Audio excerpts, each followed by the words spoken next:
महाराष्ट्र शासनाच्या शेतकरी योजनेचे ऑनलाईन ॲप्लिकेशन फॉर्म सुरू झाले आहेत. तर मग शेतकरी योजनेमध्ये ट्रॅक्टरची नोंदणी असेल, त्याचसोबत ट्रॅक्टरची जी काही अवजारं आहेत, पेरणी यंत्र, नांगर, मळणी यंत्र, अशा प्रकारचे विविध अवजारांसाठी ऑनलाईन ॲप्लिकेशन सुरू झालं आहे. तसेच शेततळं शेतकऱ्यांसाठी, त्याचसोबत कांदा चाळीचे ऑनलाईन ॲप्लिकेशन सुरू झाले आहेत. तसेच विविध प्रकारचे ठिबक सिंचन, त्याचसोबत वेगवेगळे बी बियाणे, अशा प्रकारचे सर्व शेतकऱ्याचे योजनेचे ऑनलाईन ॲप्लिकेशन फॉर्म सुरू झाले आहे. तर तो ऑनलाईन ॲप्लिकेशन फॉर्म कशा प्रकारे भरायचा आहे, त्याचं पेमेंट कशा प्रकारे भरायचं आहे आणि डॉक्युमेंट काय अपलोड करायचे आहे, संपूर्ण प्रोसेस आपण या व्हिडिओमध्ये पाहणार आहोत. तर या चॅनलवर तुम्ही नवीन आले असाल तर चॅनलला सबस्क्राईब करून घ्या, म्हणजे अशा प्रकारचे नवीन नवीन व्हिडिओ तुम्हाला मिळत राहतील.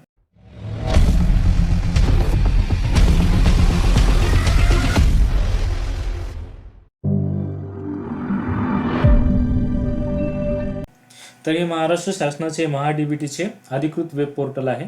याची लिंक तुम्हाला डिस्क्रिप्शनमध्ये दिलेली आहे.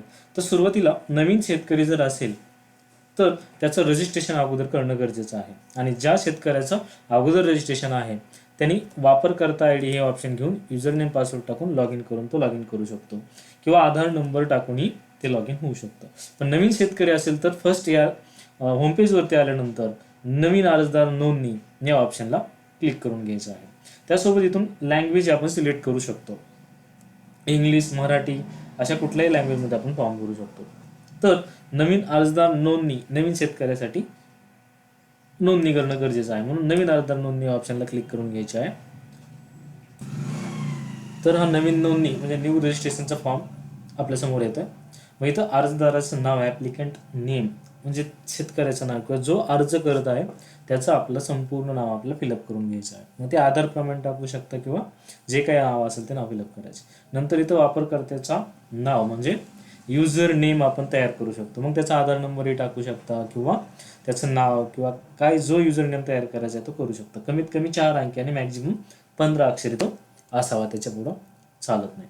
नंतर इथं पासवर्ड आपल्याला क्रिएट करायचा आहे. तर पासवर्ड ही मिनिमम 8 कॅरेक्टर 8 अक्षरी आणि मॅक्झिमम जास्तीत जास्त 20 अक्षरी आपण बनवू शकतो. त्याच्यामध्ये काही अंकाचा समावेश असायला पाहिजे, अंक आणि अक्षर.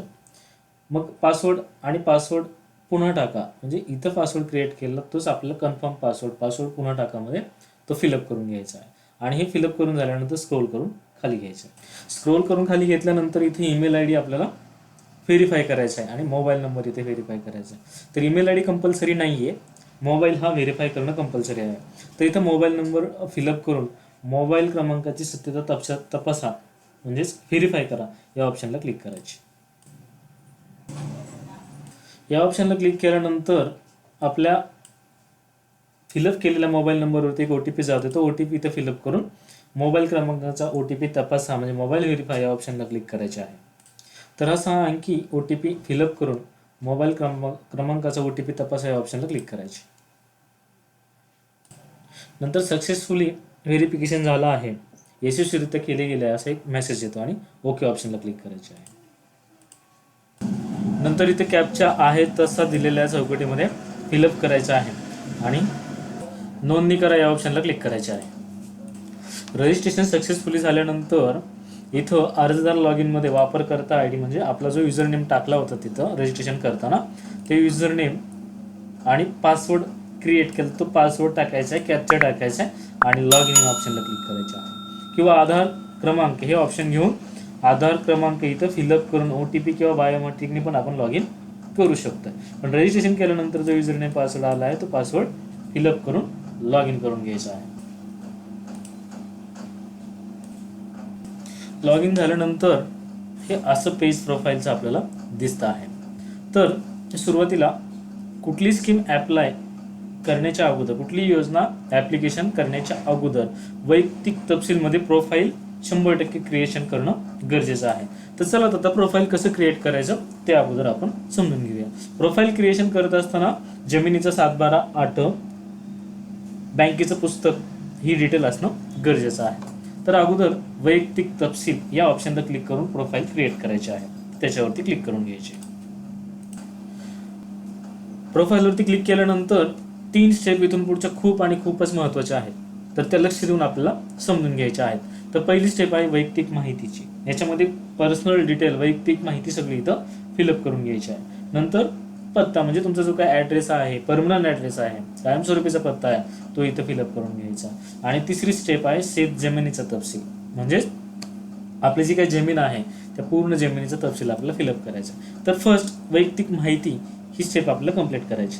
तर इथं आधार नंबर आलाय तो तसाच ठेवायचा. नंतर ॲप्लिकंट नाव, रजिस्ट्रेशन करताना जे नाव होतं ते इथं आपल्याला दिसते, मग स्क्रोल करून खाली घ्यायचं. नंतर इथं मोबाईल नंबर ऑलरेडी जो रजिस्ट्रेशन करताना होता तो आलेला आहे. ऑप्शनल एखादा वैकल्पिक मोबाईल नंबर टाकायचा तिथं फिलअप करून घेऊ शकता. नंतर इथं डेट ऑफ बर्थ, एज आलेला आहे. नंतर इथं जेंडर आलेला आहे, लिंग आलेला आहे, मेल फिमेल. नंतर इथं आपल्याला पहिलं नाव म्हणजे स्वतःचं नाव टाईप करून घ्यायचे, वडिलाचं नाव किंवा एखादी महिला असेल तर तिने पतीचं नाव इथं फिलअप करायचे आणि आडनाव. तर इथं पॅन क्रमांक हा ऑप्शनल आहे, कंपल्सरी टाकायची गरज नाहीये. पुढे आपण आत्महत्याग्रस्त शेतकरी कुटुंबाचे वारस आहात का, जर असाल तर येस ऑप्शनला क्लिक करायचं, म्हणजे कुटुंबामध्ये कोणी आत्महत्या शेतकऱ्यांनी केली जर असेल तर होय ऑप्शनला क्लिक करायचं, नसेल तर नो ऑप्शनला क्लिक करायचे. नंतर आपण काही सैन्य दल, वायू दल किंवा आर्मीमध्ये कोणी सेवेसाठी होतं का आतापर्यंत आपल्या कुटुंबामध्ये, फॅमिलीमध्ये असेल तर होय ऑप्शनला क्लिक करायचे, नसेल तर नो ऑप्शनला क्लिक करून स्क्रोल करून खाली भाग घ्यायचे. त्याच्यानंतर इथं जात वर्गवारी म्हणजे जी काही कास्ट आपली आहे ती कास्ट इथं फिलअप करून घ्यायची. नंतर अपंग जर असतील तर होय ऑप्शनला क्लिक करायचे, अपंग नसेल तर नो ऑप्शनला क्लिक करायचे.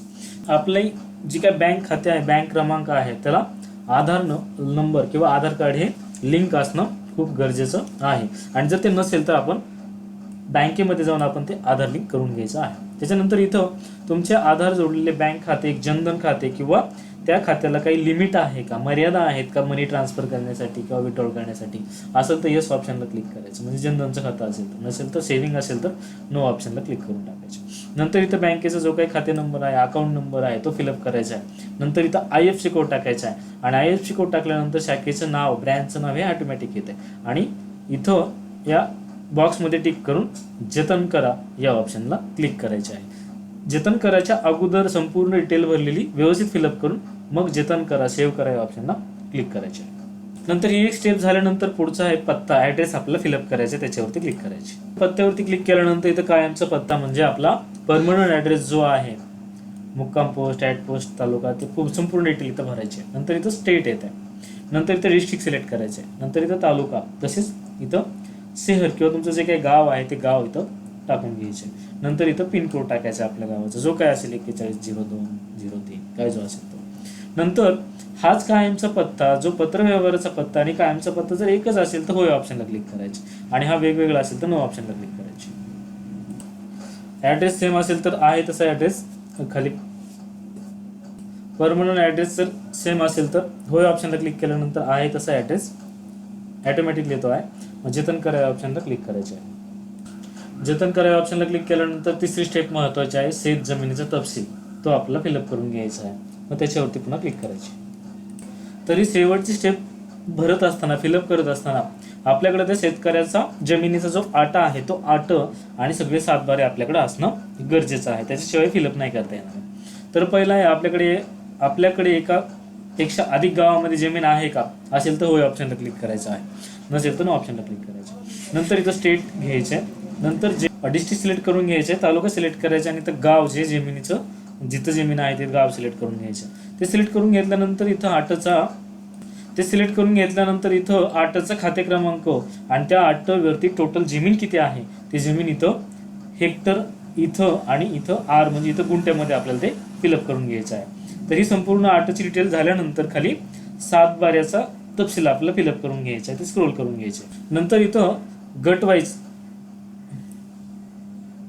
नंतर इथं जेवढे काय गट असतील तेवढे सातबाऱ्याचे गट एक झाल्यानंतर दुसरा गट असे गट आपण ऍड करून घ्यायचे आहेत. तर इथं त्या गट क्रमांक म्हणजे सातबाऱ्याचा जो क्रमांक आहे, सर्वेक्षण क्रमांक आहे, गट क्रमांक आहे, तो इथं फिलअप करायचा आहे. नंतर वैयक्तिक मालकीची जी जमीन आहे ती जमीन इथं हेक्टर आणि आर गुंठ्यामध्ये फिलअप करायची. नंतर इथं सामायिक क्षेत्र जर असेल तर ते सामायिक क्षेत्रामध्ये किती आहे ते फिलअप करायचे.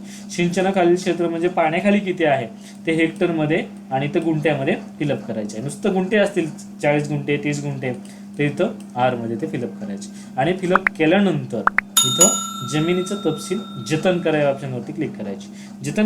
जतन करा या ऑप्शनवरती क्लिक केल्यानंतर जे काय तुमचे गट आहे तिथं 2 गट ॲड केलेले आहेत, तर ते जतन केल्यानंतर इथं सगळे गट आपले ॲड होऊन येत आहेत. तर गाव, तालुका, गट नंबर, त्याच्यावरती क्षेत्र जे आपण इथं फिलअप केलं ते सगळे इथं ॲड होऊन येत आहे.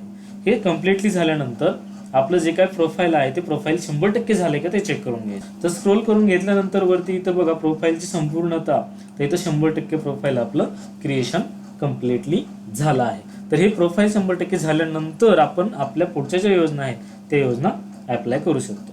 तर त्या योजना ॲप्लाय करण्याच्या अगोदर आपल्याला पिकाचा तपशील सादर करणं गरजेचं आहे. म्हणजे त्या जमिनीमध्ये पिकं कुठले आहेत ते पिकं फिलअप करणं गरजेचं आहे. मग पिकाचा तपशील सादर करा या ऑप्शनवरती क्लिक करायचं आहे. नंतर याच्यावरती क्लिक केल्यानंतर पिकाचा तपशील या ऑप्शनवरती क्लिक केल्यानंतर तालुका, आपलं गाव जे काय आहे ते ॲड केलं तर प्रोफाईलमध्ये ते गावाचं नाव, आणि इथे वेगवेगळे गट आहेत. जो काही गट तुमचा क्रमांक आहे ज्या गटामध्ये तुम्हाला ते पीक लावायचे तो गट क्रमांक सिलेक्ट करायचा. नंतर इथं हंगाम आहे, खरीप, रब्बी. खरीप हा उडदाचा असतो आणि रब्बी हा ज्वारीचा असतो किंवा उन्हाळी. तुमचा जो काही हंगाम आहे तो हंगाम सिलेक्ट करून घ्यायचा.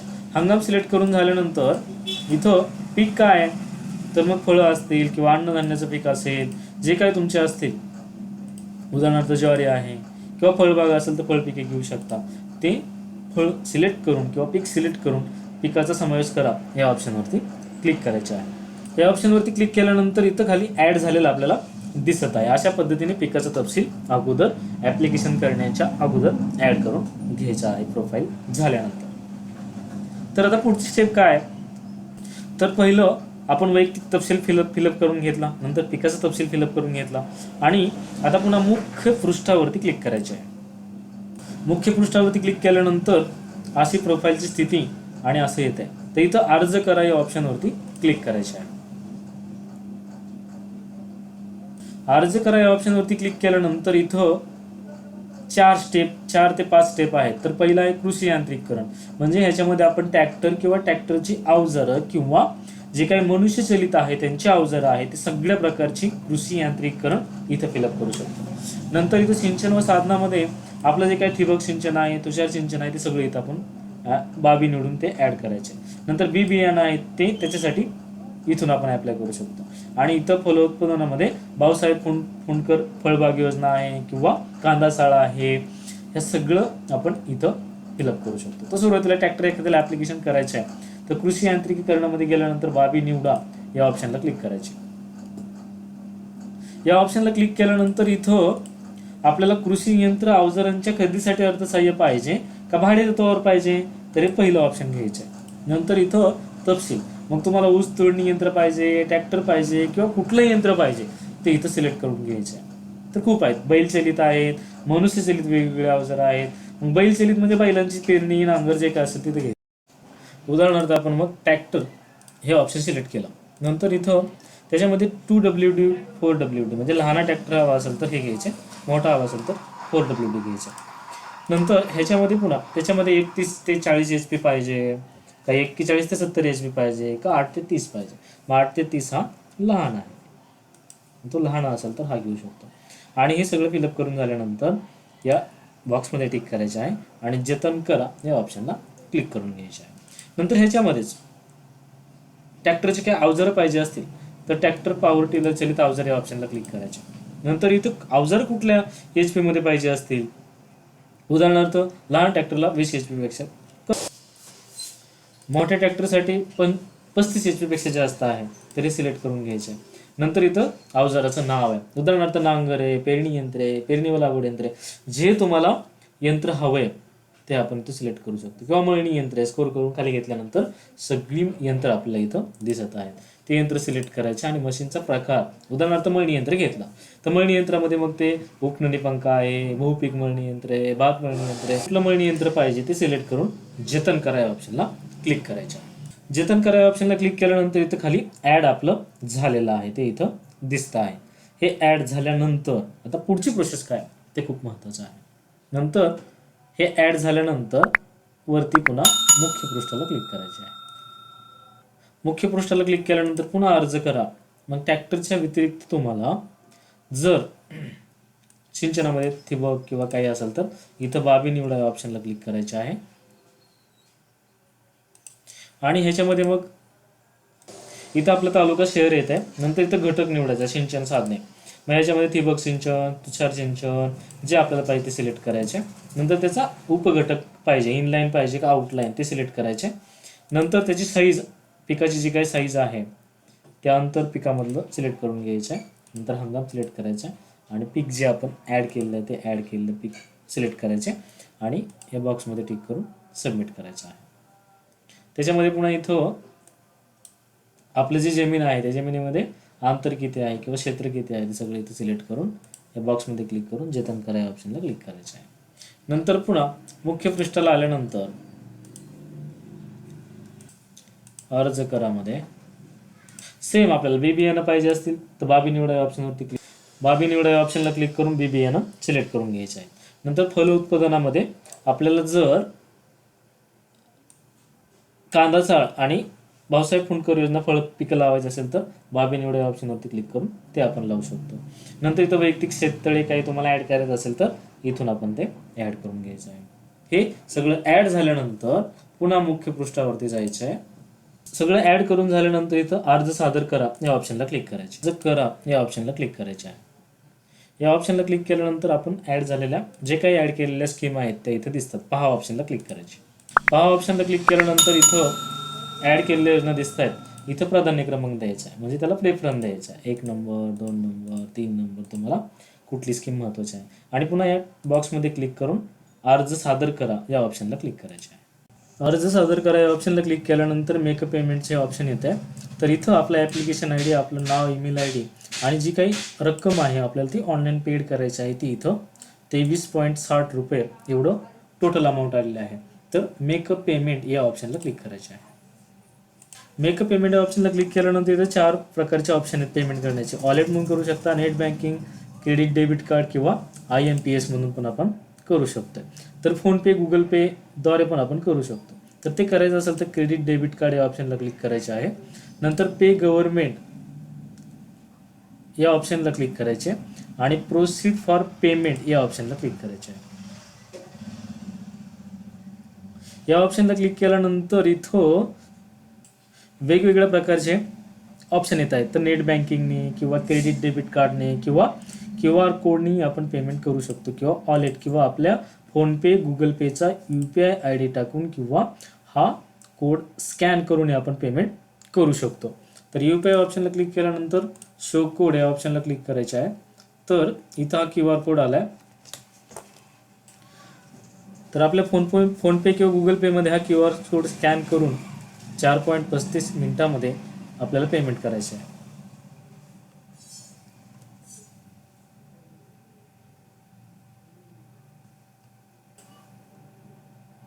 पेमेंट सक्सेस झाल्यानंतर पेमेंटची रिसिप्ट येते.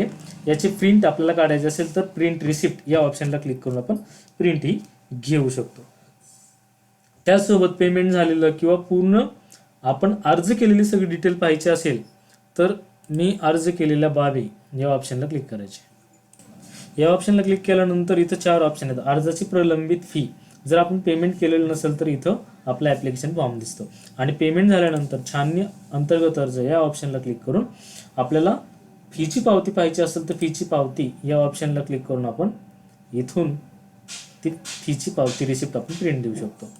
किंवा आपल्याला आपली जी काही स्कीम ॲप्लाय केली त्याची पावती पाहिजे असेल तर पोच पावती या ऑप्शनला क्लिक करायची आहे आणि इथून ती प्रिंट आपल्याला द्यायची आहे.